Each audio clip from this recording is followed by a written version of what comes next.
Right, green field రోడ్డుకు మా భూములు ఇవ్వమంటూ రైతులు తేల్చి చెప్పారు. దీనికి సంబంధించి పూర్తి అప్డేట్స్ మా ప్రతినిధి శేఖరాచారి అందిస్తారు.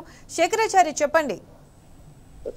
రంగారెడ్డి జిల్లా కడతాల్ కావచ్చు, ఆమనగల్ కావచ్చు, ఫ్యూచర్ సిటీ పేరిట గ్రీన్ ఫీల్డ్ సర్వే అని చెప్పేసి 2 రోజులుగా సర్వే చేస్తున్నటువంటి పరిస్థితి కనిపిస్తా ఉంది. నిన్న చూసినట్టయితే కడతాల్ మండలంలో పూర్తి స్థాయిలో సర్వేను గిరిజన రైతులు అడ్డుకున్నటువంటి పరిస్థితి కనిపిస్తుంది. ఈ రోజు తాజాగా ఆమన్గల్ మున్సిపల్ పరిధిలోకి సంబంధించినటువంటి సాకిబండ తండాకు సంబంధించినటువంటి గిరిజన రైతులు ఏదైతే ఉన్నారో వాళ్లకు అంటే అతి నిరుపేద రైతులు 1-2 ఎకరాలతో వాళ్ళు సాగు చేసుకున్నటువంటి ఇప్పుడిప్పుడే వాళ్ళ బతుకులు బాగా అవుతున్నటువంటి క్రమంలో ఆ రోడ్డు ఏకంగా 330 ఫీట్ల రోడ్డు సంబంధించి ఇది త్రిపురాల రోడ్డుకు లింక్ రోడ్డు ఏదైతే ఉందో దాన్ని త్రిపురాలకు కనెక్టివిటీ చేస్తామని చెప్పేసి సర్వే చేయడానికి వచ్చినటువంటి వాళ్ళను పూర్తి స్థాయిలో గిరిజన రైతులంతా కూడా ఆ సర్వేను అడ్డుకున్నటువంటి పరిస్థితి. రైతులు వెనుక తిరిగే వరకు మేము వెళ్ళలేమని చెప్పి ఇక్కడి నుంచి కదిలే ప్రసక్తి లేదని చెప్పేసి కూడా వాళ్ళు భీష్మించి కూర్చున్నటువంటి పరిస్థితి కనిపించింది.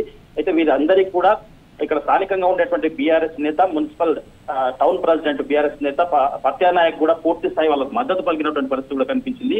అక్కడనే ఉండి స్థానికంగా ఎట్టి పరిస్థితుల్లో ప్రాణాలను ఇస్తాం కానీ మా భూములు ఇచ్చే ప్రసక్తి లేదని చెప్పేసి వాళ్ళు అక్కడ భీష్మించుకుని కూర్చొని వాళ్ళు ఉన్నప్పటికీ కూడా అక్కడ పోలీస్ బలగాలతో పెద్ద మొత్తంలో అక్కడ సర్వేకి సంబంధించినటువంటి అధికారులు వచ్చి సర్వే చేయడానికి ఉదయమే స్టార్ట్ చేసినప్పటికీ సాకిబండ శివారు అంటే ఇది ఆమన్గల్ మున్సిపల్ పరిధిలోనే ఉంటుంది.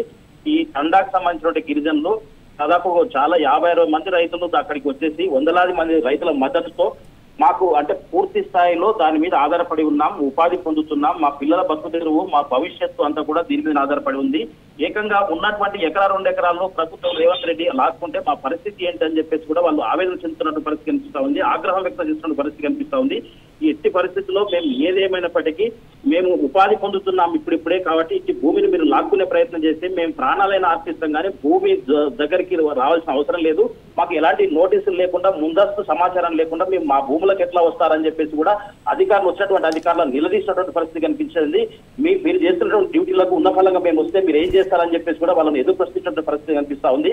మొత్తంగా చూసినట్టయితే అధికారులు ఏం చేయలేని పరిస్థితుల్లో ఉన్నతాధికారులకు సమాచారం ఇచ్చి అటు నుంచి తిరిగి వెళ్ళిపోయినటువంటి పరిస్థితి కనిపించింది.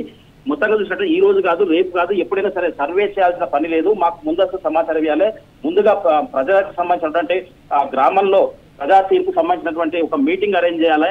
అసలు ఏం తీసుకుంటున్నారు, ఎవరిని తీసుకుంటున్నారు, ఎంత తీసుకుంటున్నారు అనే సమాచారం ఇప్పటివరకు లేకుండా మీరు ఉన్న ఫలంగా పేపర్ స్టేట్మెంట్లు ఇచ్చేసి భూములకు అన్యాయంగా అక్రమంగా ఎట్లా చొరబడతారని చెప్పేసి దొంగల్లాగా ప్రభుత్వం వాళ్ళను అంటే చొరబడే విధంగా ప్రయత్నం చేస్తుందని చెప్పేసి మేము మాత్రం ఎట్టి పరిస్థితుల్లో భూమి ఏమని చెప్పేసి కూడా వాళ్ళు తేల్చి చెప్పినటువంటి గిరిజనులు తేల్చి చెప్పినటువంటి పరిస్థితి కనిపించింది. ఈ గిరిజనులకు అందరికీ కూడా బీఆర్ఎస్ నేతలు పూర్తి స్థాయిలో పత్యానాయక్ ఆధ్వర్యంలో మద్దతు పలికినటువంటి పరిస్థితి అయితే కనిపించింది ఇక్కడ.